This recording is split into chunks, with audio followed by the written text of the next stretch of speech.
All right, Mike, is this match more for Sami Zayn or is this match more for Gunther? What do you think? Career-wise, this is more for Sami, man. He needs this win desperately. I don't know what trajectory Sami's been on. Recently losing clean to Bronson Reed this past Monday on Raw. He's not going in with any momentum. I've never seen some sort of thing where a guy goes into WrestleMania, to my knowledge, that's a contender like this losing cleanly. I don't know what the story is. I think it's too late to insert Chad Gable into this, but yeah, I don't know. Sami needs this a lot more if he's going to be taken seriously post WrestleMania. Yeah, it feels like that Brock Lesnar was supposed to be Gunther's opponent for WrestleMania, and we are where we are with that. But then it feels like, all right, well, what could we do interesting for Gunther? And we have a guy hanging out here who main evented night one of WrestleMania, who, of course, is uber popular, but has some equity that we can kind of add to Gunther's legacy. That's kind of how I perceive this match in a nutshell, coming off of the Brock debacle or whatever we didn't get, unfortunately. So it's like, all right, well, I don't necessarily think that Gunther is ready to lose the Intercontinental Championship, but on a stage like this, and to add to his resume, let's kind of feed Sami Zayn to him. So I think this is more for Gunther than it is for Sami. Why do you think Sami's going to win this match, Mike? I do not think Sami's going to win this match. I actually think deep down in my heart of hearts here, I think Sami's going to get squashed in this match. Oh, and I do. I think if I was to make one bold take for this one, I think you're looking at some sort of Rocky IV scenario where Gable is training Sami for a week, and then Apollo Creed, who would be Sami Zayn, just gets murdered in the ring by Gunther to set up some sort of Chad Gable Gunther rivalry after that. I don't see how Sami wins this. I don't, because it's just, to me, it's kind of out of nowhere. I think Gunther needed somebody a little, like you said, this was Brock Lesnar. This was going to be Brock Lesnar. Yeah, the red herring for me is Chad Gable. Like if Gunther was ready to drop the Intercontinental Championship and accelerate him up the card to where he really belongs in the main event scene, then it would be, let's get the belt on Chad Gable and let's finish that story, or whatever you want to call it. Let's finish that chapter. Give Gable his moment that I think he deserves to beat Gunther. But it feels like Sami is the bigger star, and it's just like, all right, let's throw one more thing at Gunther before we get there. But before we kind of get deeper into how we got there, Mike, tell us who you are, what you're all about, buddy. So yeah, I'm Pudgy Mike. That's the name of our channel, Pudgy Boys Sports Talk. I'm more of the wrestling guy on my channel. My partner Eric, he does a lot of UFC content, but we're big into sports. Sports talk. Obviously, we go NFL. NBA, MLB, when those seasons start to kick off. But wrestling is all year round, so there's really no breaks with wrestling. So that's kind of where our channel's gone. And the same thing on Instagram and all TikTok and all that other good stuff.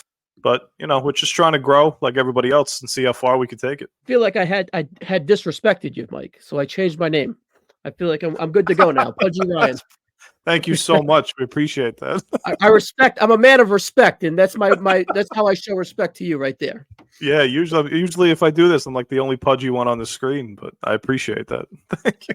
I'll play the game. I'll live the gimmick. But Mike, how Sami aligned himself was he wanted a stellar gauntlet match on March 11th edition of Raw. Ricochet, Chad Gable, G.A.D. McDonough, Shinsuke Nakamura, and Bronson Reed.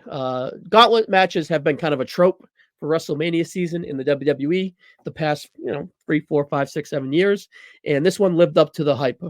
I thought it was awesome. The final stretch between Sami and Gable, I found myself rooting for Gable, even though I do like Sami. I thought it was either guy could win and we'd be in a good spot, and obviously Sami got it. But I found myself rooting for Gable. But it was a stellar match, and that's kind of how we got here. Besides Gable towards the end, you could have asked me about a minute to go in that match. If you had to bet my mortgage on who was going to win that, I was going to tell you Chad Gable. I didn't think it was going to be Sami Zayn. Besides McDonough in that match, to be completely honest, I would have been perfectly happy with any one of these other guys winning this match. I'm a big fan of Bronson Reed. I think he's got tons of potential. Pudgy Bronson? Yep. Pudgy, yeah, definitely. He's part of the Pudgy part of the clique now. Ricochet, it seems like they're pushing a lot more recently, which I'm a huge fan of, not just because of Samantha Irvin, but Ricochet's getting a ton of push lately, which I really love. And you couldn't go wrong with Sami or Chad. It felt like they kind of swerved us a little, thinking it would be Chad there because of the backstory, but it was a hell of a match. And I'm glad it's a singles match. I do like Chad and I do like Sami, but I don't know. It just feels like Gunther and another triple threat. I don't know. Just give me the singles. I will say, though, I can't get this squash match out of my head. I don't know. I kind of love it. I'd rather go out there and see a classic and have WrestleMania moment and so on and so forth. But yeah, I kind of love it. It's definitely a curveball, but I kind of like it. I mean, they've been kind of doing these things to Sami for a while, right? Like a post Bloodline going back to last year. Like you knew at some point Sami was on such a high with that Bloodline story. There was only really one way for him to go, and if he wasn't going to beat Roman at Elimination Chamber last year, the trajectory was just going to continue to go down, down, down after being on one of the hottest storylines in the past decade in wrestling. Yeah. So for him to be going one-on-one with Gunther here, yes, he deserves it. But that squash match, I think it would be. I mean, I'm a huge Gunther fan. Like, I think the sky's the limit for this guy. I think eventually the fans will get behind him. Sometimes you hear them already cheer him. I think the fans will eventually get behind him, and he could actually be one of the biggest baby faces they have. Yeah, low-key, he's been my dark horse to beat Roman, but we're not going to get there. Yeah, nor should we really. They just never. Roman's just going to hold it until he retires at this point. I'm low-key here for that. Let's talk Gunther while you bring him up. The aura is still there. The presence has always been there. The star power is building and building. But do you think it's time for him to drop the Intercontinental Championship in the next few months? I don't know about you. I'm not a big fan. Coming from the Attitude Era where the belts changed every month or every pay-per-view, they were just passed around like a cheap date. These guys are holding these belts, I think, for, I don't know, a little too long, in my opinion. I appreciate him breaking the Intercontinental title streak. Roman's holding the belt a long time. The Usos before that held the tag belts a long time. Like Sami said, he ended that streak last year. I think Gunther's ready for the big picture. I'm not sure this is the spot where he's supposed to lose it, but I think he's becoming bigger than the Intercontinental title now, and he should be in that main event slot come SummerSlam. So yes, within the next 4 or 5 months, he should lose the belt. Now, do you think he should lose it in a singles match, or do you think it should be like a weird ladder match or like a triple threat match where he doesn't get pinned or whatever? Do you think him losing his shoulders to the mat is a bad thing, or would you get it off him in a weird way? It's a good question. Because you want to keep him strong. You don't want to have him lose. If he loses clean to Sami here, I don't think it really changes perception for me. I just think it's kind of, they're just moving on from the Intercontinental title with Gunther. Yeah. Maybe he loses it in some sort of weird triple threat match where he doesn't get pinned, like you said. I think it's something like that. And I don't know. Do you think this match should have some sort of gimmick to it, like a ladder or I quit or something like that? I think we're good. I think we're good. I don't really think we necessarily. Well, the mat is sacred to Gunther. The gimmicks don't really, he doesn't work with those well. So that's why I think perhaps that would be a vulnerability to him eventually. But right here, I think Sami Zayn, in a meta standpoint, Sami can definitely hang with him. So I think he's totally fine to go out there and have a 17-minute, 20-minute classic with Sami Zayn with no bells and whistles and tell a compelling story and be totally fine. Let's talk Sami real quick. Of course, it is not February 2023 where he was at the heights of his popularity, but he still has an aura, still has a star power, still gets that pop, still has the presence. Of course, it's not as magnified as it was, but do you feel that is a letdown if I were to tell you at WrestleMania 29 he would be in an Intercontinental Championship match, or do you feel like it's a letdown that he's facing Gunther at WrestleMania? Quick answer is it's a letdown that he's in the Intercontinental Championship match against Gunther. I don't know what else. I just don't know what else Sami's route was that I could think of where he could be involved in WrestleMania besides the Intercontinental title, if that makes any sense. I didn't really see a path for him unless they were doing some crazy match where it was some 6-man tag where he could just get thrown in. But I didn't see any kind of path for Sami unless it was something like this. Well, him being in this match against Gunther tells me that they are still in Sami Zayn's season. He is still a crucial part in their booking plans, and that they wanted to make sure he's slotted in a very good spot coming off of the WrestleMania 39 and rarely 38 performance. So they want to make sure that he is still in good graces perception-wise to us fans, because I still think he has a run in him if they were to go with him eventually down the road. Yeah, that's a good point. Yeah. It's main event wise, do you ever see him getting to that level of being a constant in the main event picture? Because I can see he has like Mick Foley qualities to him, where he's endearing and he's versatile. Of course, he can play that heel. I don't think him on the heel side of things. I don't see him as in a main event scene, because he's always the chicken shit heel. But as a conquering baby face, an endearing baby face, a big underdog, I can see him eventually getting there against a likes of a Roman Reigns again, or someone of the aura of a big heel, So yeah, for sure. I can see it. I just think that he's like simmering at like a 7.5 out of 10, where in last February he was at a fucking 11, 12. So yeah, he was red hot. It's not his fault that he's cooled off, and it's not their fault that he's cooled off. That was his time then, and they chose not to go with him. But look at Cody now. The long ball was the right call, really. All right, so 3 things as we get out of here. 1 out of 10. How excited are you for this match? About a 7.5. I'm there. That's very exciting. Almost greatly exciting. Yes, I'm the Gunther aura kind of sucks me in a little bit. Yeah, I'm about a 7.2. I can see myself getting to an 8. What night do you perceive this to be on? I was thinking about that because the tag match is good. Well, the main event's already set. It's just night 2 with Roman, and the tag match night 1. Maybe Intercontinental singles night 1, probably. If I'm thinking night 1, mixing it in, maybe even to.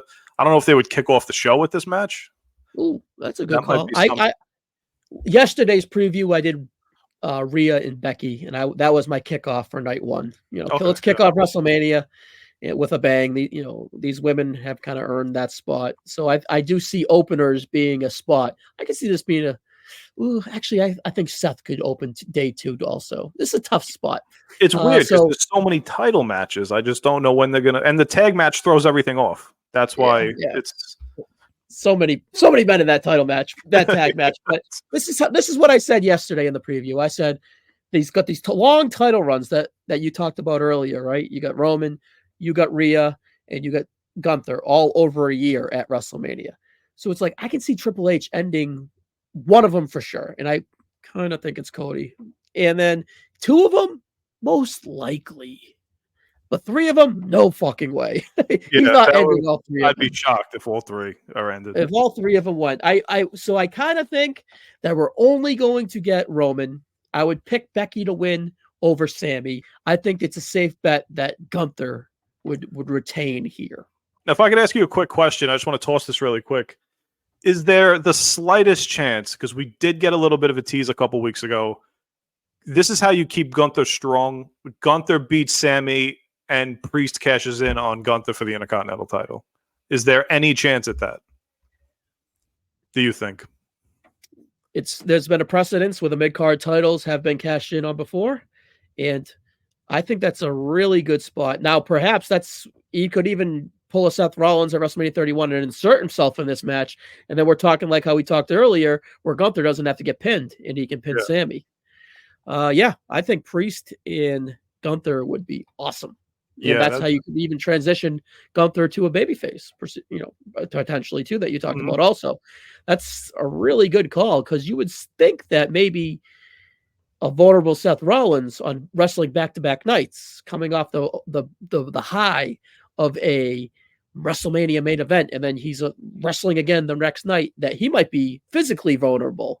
Yeah. But there might be some vulnerability here too. So yeah, interesting. There'll be a lot of opportunities for Priest both of those nights.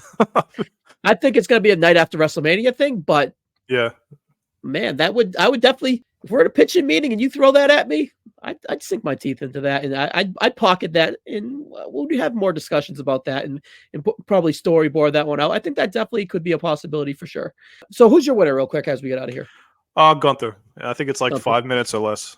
It's going to be Oof. something quick. I know. I'm That's sorry. I'm sorry. That's wild. Wild. I'm so sorry. Now, if that happens, you're going to get an angry DM from me from Betfield, from the link. See, The link, you're like, I'm "Oh." jumping right on my DMs, and I'm going to DM you a nasty one right there if that happens. Jinxing it. All right, real quick, Chad Gable. We don't think he's going to be in this match, but perhaps would he be at ringside as like as a manager type for Sami, a motivator, whatever. Yeah, they did the whole tease with Chad Gable saying he's going to train him this past Monday on Raw, with WrestleMania being less than 2 weeks away now.